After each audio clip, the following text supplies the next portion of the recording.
Assalamualaikum warahmatullahi wabarakatuh. Baik anak-anakku sekalian, kali ini Ibu akan menjelaskan tentang letak astronomis dan letak geografis negara Indonesia. Sebelumnya, perlu kalian ketahui apakah letak astronomis itu dan apakah letak geografis itu. Baik, letak astronomis adalah letak yang dihitung berdasarkan garis lintang dan garis bujur. Jadi, sebenarnya garis-garis ini adalah garis khayal, yaitu tidak ada apabila dilihat dengan menggunakan satelit. Nah, garis-garis ini dibuat dengan tujuan ada beberapa keperluan, misalnya komunikasi, navigasi, atau ekonomi. Sehingga garis lintang dan bujur ini hanyalah garis khayal. Baik, yang kedua letak geografis, yaitu letak yang disebutkan berdasarkan keadaan sebenarnya di atas permukaan bumi. Apakah letak astronomis dari Indonesia? Letak astronomis Indonesia terletak pada 6 derajat lintang utara sampai dengan 11 derajat lintang selatan, 95 derajat bujur timur sampai dengan 141 bujur timur.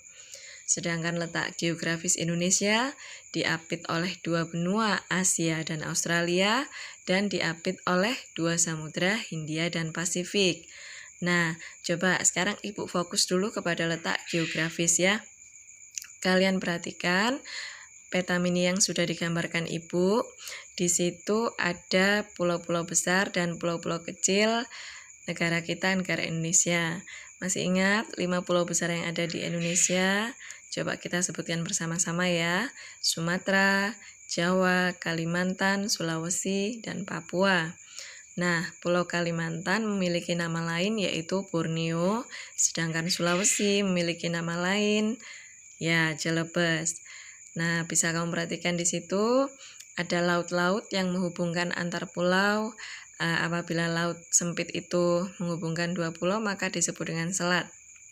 Ada Selat Sunda menghubungkan Sumatera dengan Jawa, Laut Jawa menghubungkan Kalimantan dengan Pulau Jawa, kemudian Selat Karimata menghubungkan Sumatera dengan Kalimantan, Selat Makassar menghubungkan Kalimantan dengan Sulawesi, nama lainnya Selat Sulawesi ya.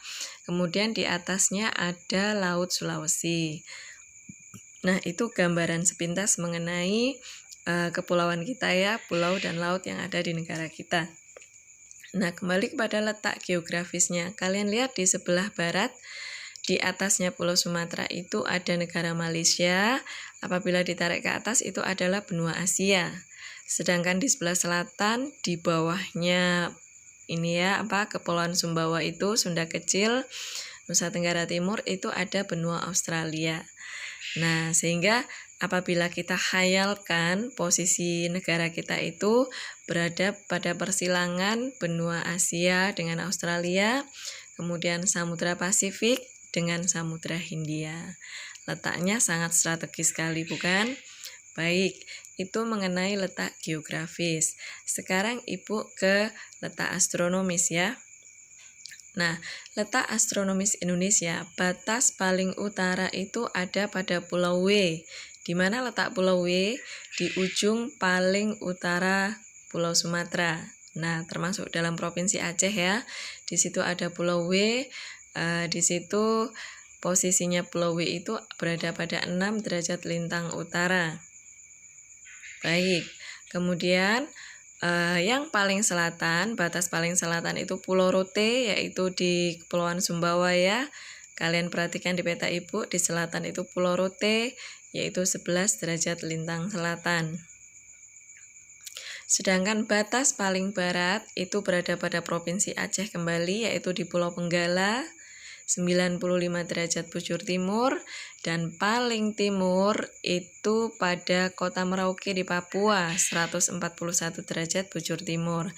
Mengapa kita semua wilayah kita itu termasuk ke dalam bujur timur? Ya, karena kita berada pada belahan bumi bagian timur. Baik, nah sekarang anak-anak, Ibu mau melanjutkan mengenai berapa jumlah daerah waktu yang ada di Indonesia? Ada yang tahu? Baik, sebelum masuk ke situ, sedikit Ibu jelaskan.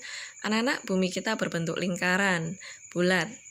Pola dasarnya lingkaran, masih ingat lingkaran berapa besar sudut pusatnya? Ya, 360 derajat. Nah, menurut ketentuan, menurut dari kesepakatan bahwa setiap 15 derajat itu bernilai 1 jam, maka apabila sumbu bumi sebesar 360 derajat dibagi dengan 15 derajat, ketemulah hasilnya 24 daerah waktu. Jadi, di bumi kita itu ada 24 daerah waktu. Dan satu kali rotasi bumi, kalau kalian ingat ya, itu adalah 24 jam. Satu hari ada 24 jam. Sehingga dalam satu rute negara-negara yang ada di dunia ini ada 24 daerah waktu. Lalu Indonesia sendiri itu terletak pada 95 derajat bujur timur sampai dengan 141 derajat bujur timur. Kalau kita hitung selisihnya, rentangnya adalah 46 derajat. 46 kalau dibagi dengan 15 derajat, maka hasilnya adalah 3. Sehingga negara kita memiliki 3 daerah waktu, yaitu waktu Indonesia Barat atau WIB, kemudian waktu Indonesia Tengah atau WITA, dan waktu Indonesia Timur atau WIT.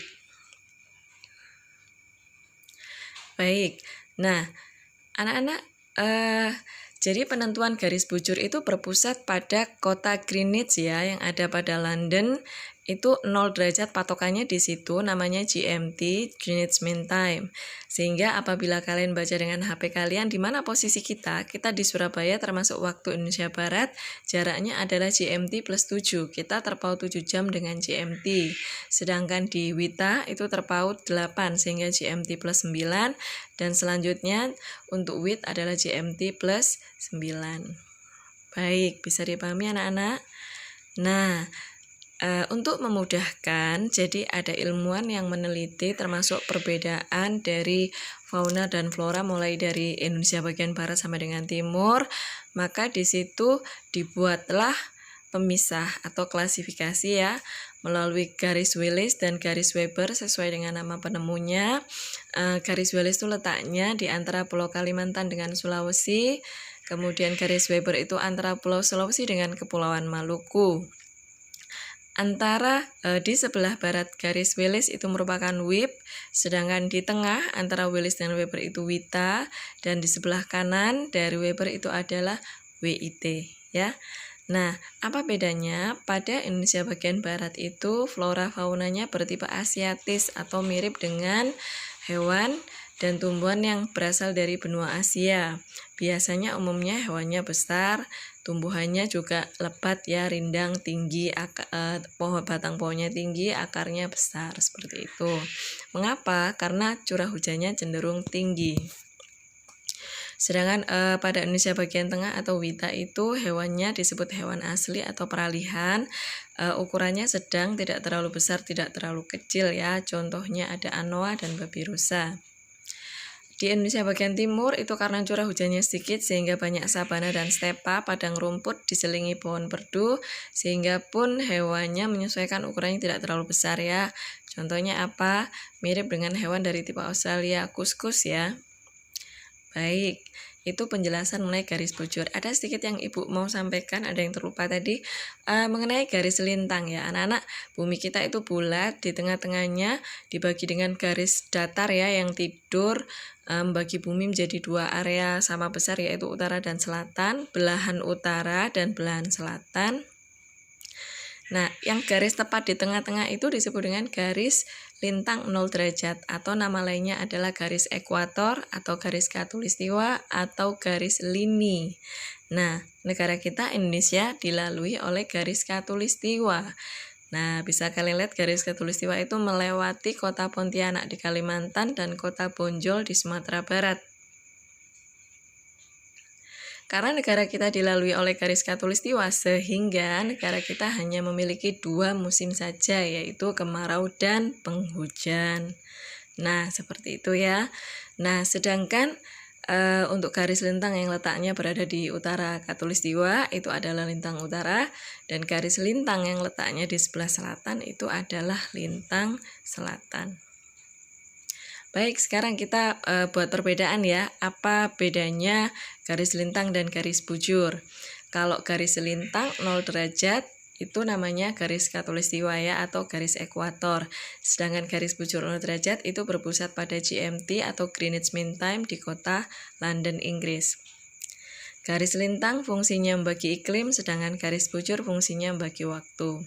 Garis lintang bentuknya tidur atau horizontal, sedangkan garis bujur tegak atau vertikal. Baik anak-anak, sekian penjelasan dari Ibu, semoga bisa dipahami. Terima kasih. Wallahumma fiq ila aqwamit thoriq. Wassalamualaikum warahmatullahi wabarakatuh.